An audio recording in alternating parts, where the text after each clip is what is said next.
जय हिंद प्यारे बच्चों, मैं जितेंद्र कुमार पांडे आपका स्वागत करता हूं आपके अपने ही YouTube platform target with Jitendra पर। प्यारे बच्चों, क्लास 10th की इंग्लिश के अंतर्गत आज हम लोग पढ़ने वाले हैं एक बहुत ही इम्पोर्टेंट पोएम है अमांडा। अमांडा की सेंट्रल आइडिया भी बहुत इंपॉर्टेंट है, कई बार परीक्षा में पूछा भी जा चुका है। और अमांडा पोएम का पैसेज भी, स्टेंजा भी बहुत ज़्यादा इम्पॉर्टेंट है। इसमें हम लोग पोएम, सेंट्रल आइडिया और आंसर देखेंगे मित्रों बच्चों, जिसमें full poem line by line explanation आपको देखने को मिलेगा। तो अगर अब तक आप लोगों ने चैनल को सब्सक्राइब नहीं किया है तो चैनल को सब्सक्राइब कर लीजिए, बेल आइकन दबा दीजिए, जिससे आने वाली समस्त क्लासेस की अपडेट्स आपको मिलती रहें। और चलिए हम लोग शुरुआत करते हैं।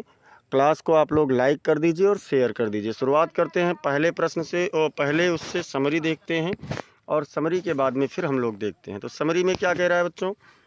समरी जो इसमें है, समरी कह रहा है कि द पोएम अमांडा, मतलब जो अमांडा कविता है, इसमें सबसे पहले तो ऐसे मौखिक सुन लीजिए कि एक छोटी सी लड़की होती है जिसका नाम होता है अमांडा। तो बहुत ज़्यादा परेशान हो जाती है क्योंकि उसके माता पिता उसे हर बात पर टोकते रहते हैं, रोकते रहते हैं और उसको बताते रहते हैं कि तुमने अभी ये नहीं किया, वो नहीं किया। इस प्रकार से बहुत ज़्यादा परेशान होती है, दुखी होती है। तो कल्पना करती है कि वो इस तरीके से होती या कैसे होती। तो चलिए देखते हैं कि क्या क्या चीज़ें हैं। The poem Amanda by Robin Klein, Robin Klein के द्वारा लिखी गई ये कविता explores a young girl's struggle. एक छोटी लड़की के, एक्सप्लोर्स मतलब प्रकट करता है, ए यंग गर्ल्स एक छोटी लड़की के, स्ट्रगल मतलब संघर्ष को, एक छोटी लड़की के संघर्ष को प्रकट करता है। विद कांस्टेंट इंस्ट्रक्शंस, निरंतर निर्देशों से, एंड रेस्ट्रिक्शंस और प्रतिबंधों से, फ्रॉम हर मदर, जो उसकी माँ उसके ऊपर प्रतिबंध लगाती रहती हैं, उन सब चीज़ों के बारे में वह बहुत ज़्यादा परेशान होती है। तो होता क्या है बच्चों? Amanda escapes into her imagination. Amanda escape मतलब होता है बचना या भागना। अमांडा अपनी कल्पनाओं में बचती है, अपनी कल्पनाओं में भागने का प्रयास करती है। और जब वो अपनी कल्पना में बचती है और भागने का प्रयास करती है, envisioning herself as a mermaid.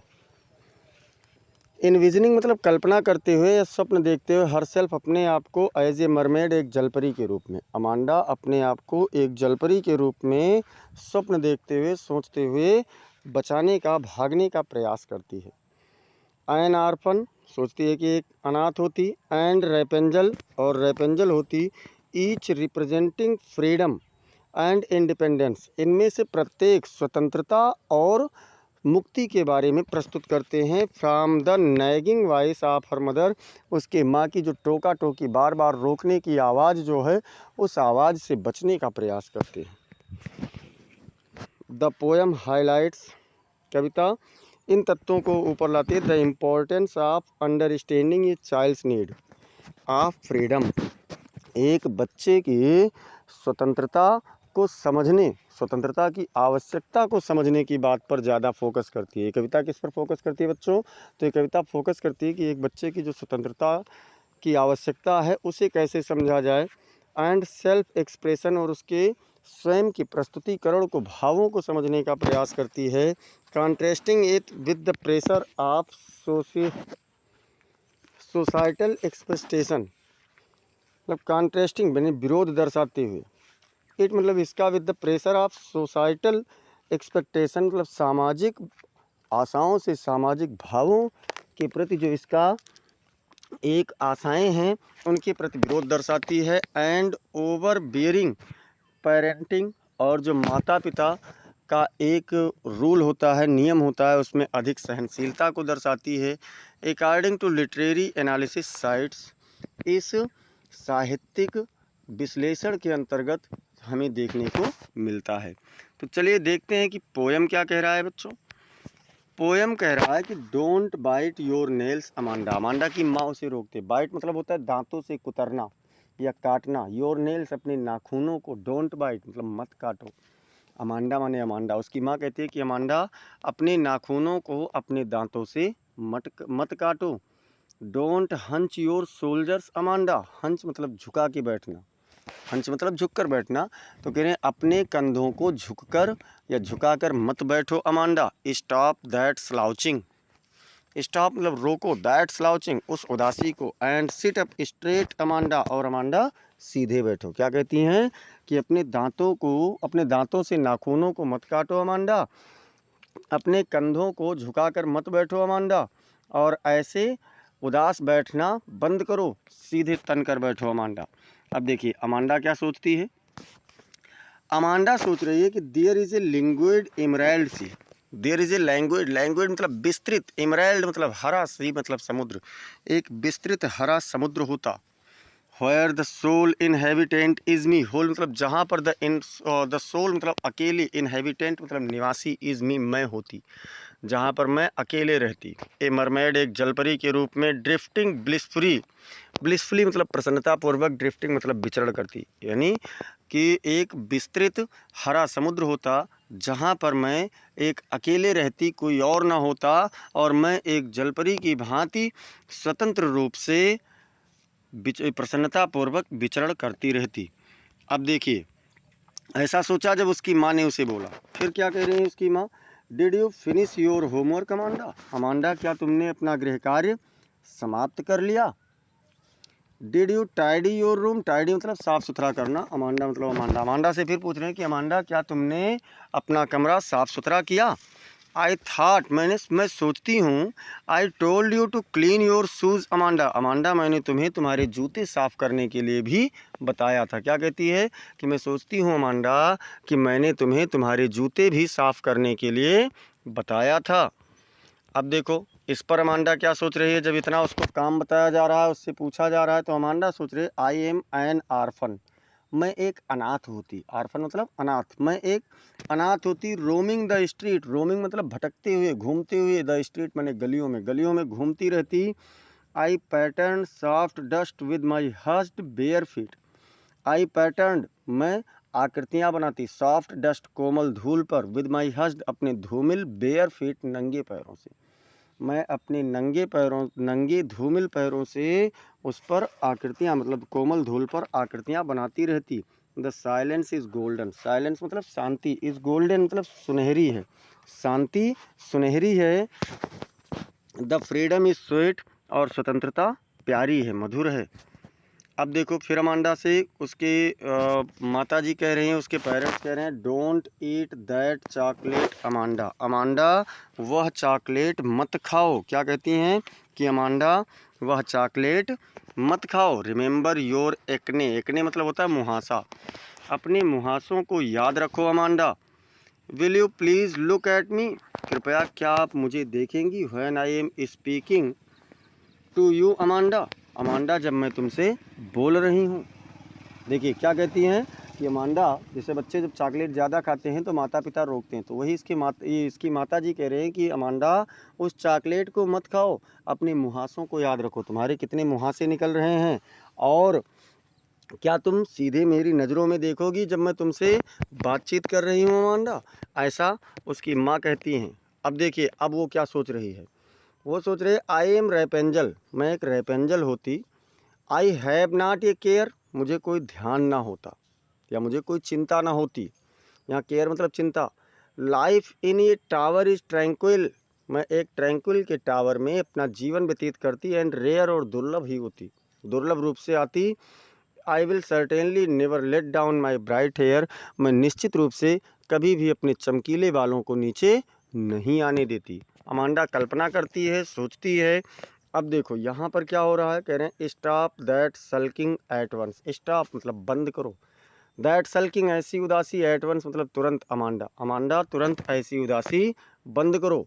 You are always so moody Amanda, Amanda तुम सदैव बहुत उदास रहती हो, मूडी मतलब उदास, अमांडा तुम सदैव बहुत उदास रहती हो। एनी वन वुड थिंक, कोई भी सोचेगा, दैट आई नैग्ड एट यू, नैग्ड मतलब होता है अत्याचार किया, कि मैंने तुम पर अत्याचार किया अमांडा, ऐसा उसकी माँ जी कहती हैं। तो ये बच्चों हम लोगों का पोयम रहा है, और अब हम लोग देख लेते हैं इस पोयम का सेंट्रल आइडिया, कि सेंट्रल आइडिया क्या है। तो सेंट्रल आइडिया में कहा गया, the poem Amanda explores the conflict between a child's desire for freedom and the expectations. कह रहे हैं द पोयम मतलब कविता, अमांडा जो अमांडा कविता है एक्सप्लोर्स मतलब प्रकट करती है द कॉन्फ्लिक्ट मतलब विरोध बिटवीन ए चाइल्ड्स डिजायर एक बच्चे की इच्छा की फॉर फ्रीडम स्वतंत्रता के लिए एंड और द एक्सपेक्टेशंस मतलब आशाओं के लिए placed upon them by adults जो उनके ऊपर वयस्कों के द्वारा रखे जाते हैं।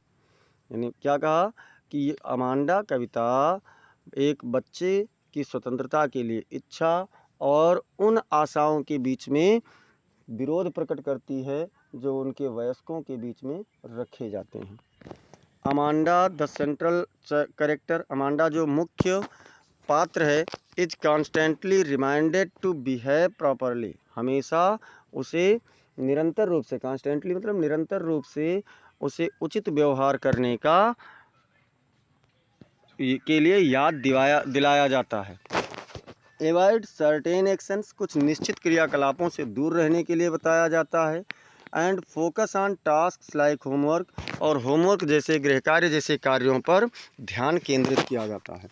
सी स्केप्स इनटू हर इमेजिनेशन तो वो क्या करती है वो अपनी कल्पनाओं में बचती रहती है भागती रहती है।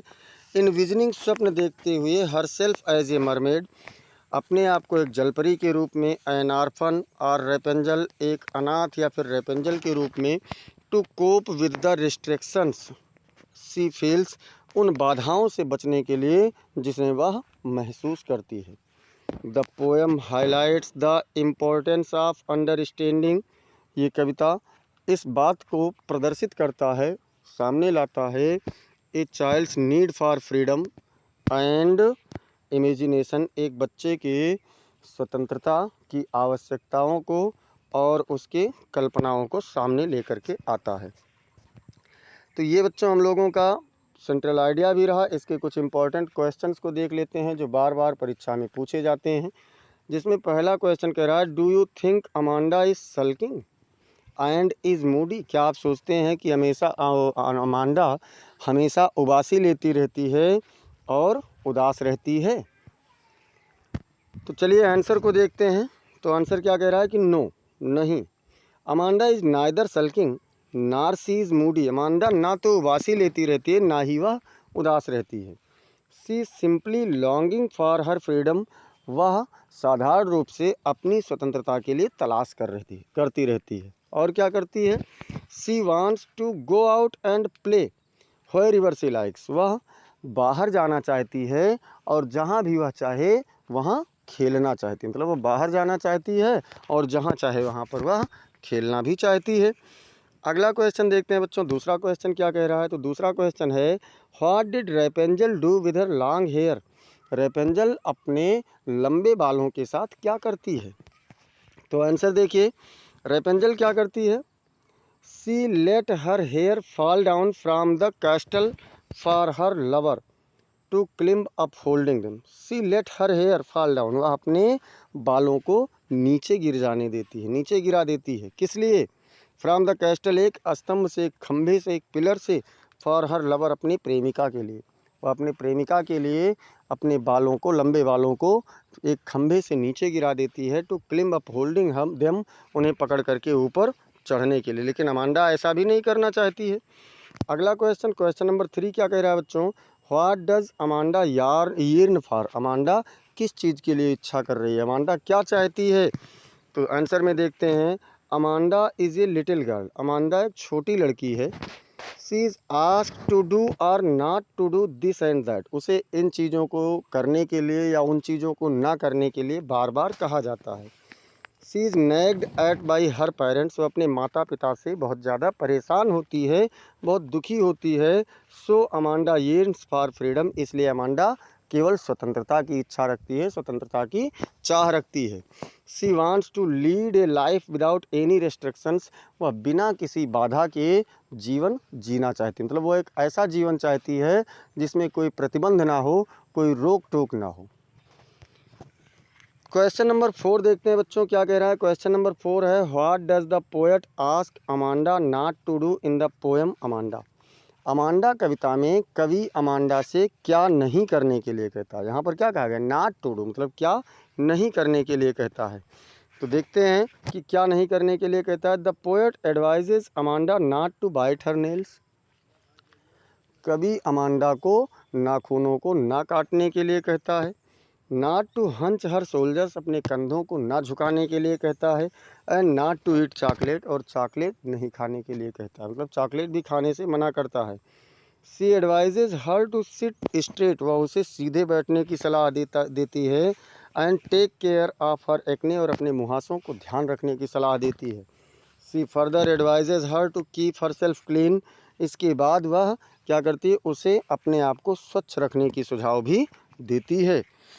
क्वेश्चन नंबर 5, क्वेश्चन नंबर 5 कह रहा है हु वाज अमांडा, अमांडा कौन थी। What idea do you form her through the poem, आप इस कविता के माध्यम से उसके लिए कौन सा विचार प्रकट करते हैं, बनाते हैं। तो आंसर देख लेते हैं बच्चों। आंसर क्या कह रहा है कि Amanda was a little school going girl, Amanda एक छोटी सी स्कूल जाने वाली लड़की थी। She seems uh to love fairy tales, वह क्या करती है, जो परियों की कहानी होती है उससे वह प्रेम करती है, प्रेम करती हुई महसूस होती है। स्टोरीज मतलब कहानियों से, लाइक रेपेंजल, जैसे कि रेपेंजल की कहानी, एंड मरमेड्स, और जलपरियों की कहानी। She does not like too many instructions, बहुत अधिक निर्देशों को नहीं पसंद करती है। और नैगिंग या अत्याचारों को नहीं पसंद करती है। व्हिच मेक हर सल्क, जो उसे उदास बनाते हों। एंड बिकम मूडी, और वह उदासीपूर्ण बन जाती हो। Then she does not listen to her mother, फिर वह क्या करती है कि अपनी माँ को भी नहीं सुनती है। अटेंटिवली मतलब ध्यानपूर्वक, फिर वह अपनी माँ को भी ध्यानपूर्वक नहीं सुनती है। एंड स्टार्ट्स डे ड्रीमिंग, और दिन के सपनों को देखना जारी कर देती है। तो बच्चों इस प्रकार से हम लोगों का अमांडा पोएम का पोएम देखा गया, हम लोगों ने उसकी समरी को देखा, उसके सेंट्रल आइडिया को देखा, और इम्पोर्टेंट क्वेश्चंस आंसर को भी देखे। इसी प्रकार से समस्त क्लासेस को पाने के लिए चैनल को सब्सक्राइब कीजिए। सब्सक्राइब करने के साथ साथ बेल आइकन भी ज़रूर दबाइए।